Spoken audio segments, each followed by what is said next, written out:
सूर्यव्रत कालिंदी की कथा। बहुत बहुत पुरानी बात है। एक सुंदर राज्य था जिसका नाम था कनकपुरी। वहां के राजा सम्राट बहुत न्यायप्रिय थे, पर उनकी रानी कालिंदी हर शाम उदास रहती थीं।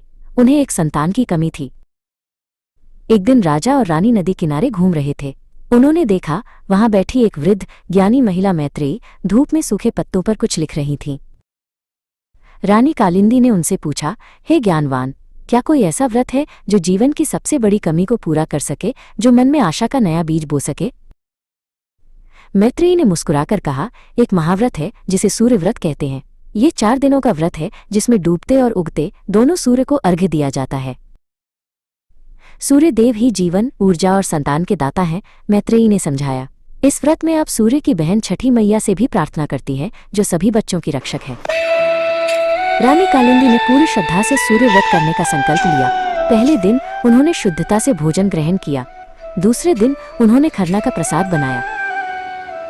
तीसरे दिन शाम को रानी और राजा अपने सेवकों के साथ पवित्र नदी के तट पर पहुंचे। फलों और ठेकुआ से भरी टोकरियां लेकर रानी ने पानी में प्रवेश किया।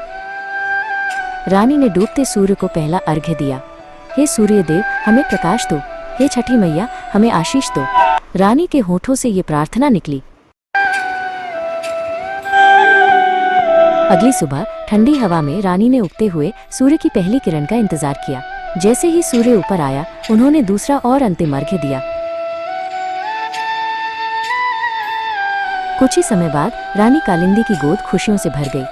राजा और रानी समझ गए कि सूर्यव्रत केवल संतान के लिए नहीं, बल्कि हर तरह के प्रकाश और आभार के लिए था।